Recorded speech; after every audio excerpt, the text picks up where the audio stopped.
Après 2 longues années d'attente, la saison 3 de Ragnarok est enfin disponible sur Netflix. Si les téléspectateurs attendaient avec impatience de savoir si la bataille de Ragnarok allait avoir lieu, ils ont finalement été déçus. Découvrez pourquoi. Parmi les nouveautés sorties le jeudi 24 août sur Netflix figurait le 3e et ultime chapitre de Ragnarok. L'occasion pour les abonnés de découvrir la suite et fin des aventures de Magne, Lori, Signy ou encore Saxa. Après une saison 2 marquée par l'arrivée de Fjord, un gigantesque Jotun envoyé par l'un des dieux maléfiques de la mythologie nordique, l'ultime chapitre de Ragnarok commence avec Magne qui se retrouve dans une sorte de trêve avec la famille Jotul après que Lori a demandé à son demi-frère de ne pas utiliser son puissant marteau de guerre contre eux. En conséquence, Magne a poursuivi ses efforts pour lutter contre l'entreprise des Jotul de manière légale. Il est finalement forcé de se tourner vers Mjolnir, le marteau légendaire de Thor, et l'utilise pour affirmer son pouvoir sur les géants. Mais il s'avère que Magne a utilisé son marteau de guerre pour des raisons égoïstes après s'être fait embobiner par Saxa, qu'il a utilisé afin de se protéger de Fjord errant. Au même moment, les géants et Lori ont conclu un pacte pour renforcer les pouvoirs du Jormungandr, le serpent de ce dernier, afin qu'il puisse atteindre une puissance colossale et acquérir la puissance nécessaire pour vaincre Magne une bonne fois pour toutes.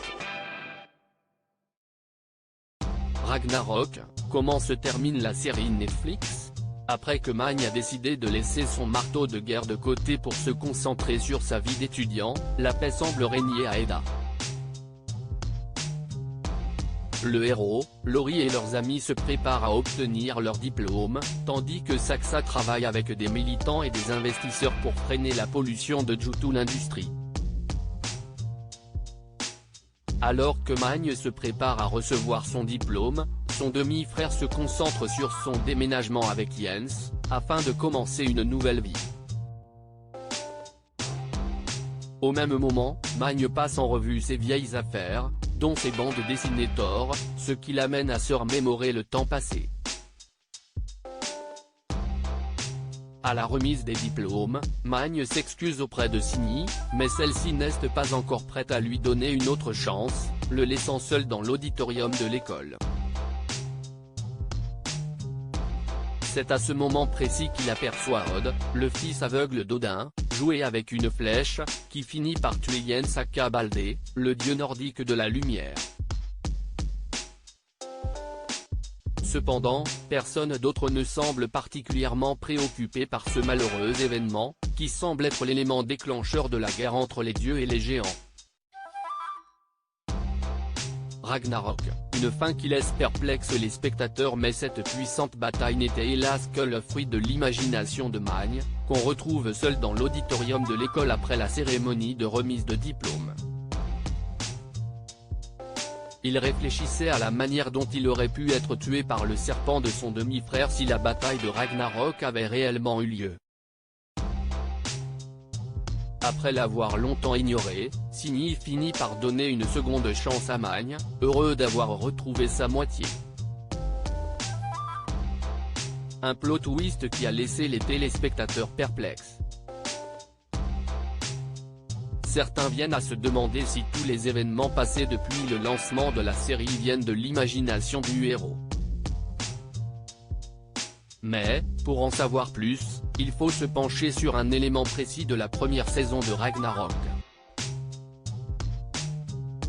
Thurid, la mère de Magne, avait expliqué que son fils était schizophrène lorsqu'il était plus jeune et que son seul refuge se trouvait dans les bandes dessinées de Thor. Le héros a longtemps imaginé qu'il était le dieu du tonnerre et qu'il avait donc un rôle particulier dans le maintien d'un équilibre entre le bien et le mal.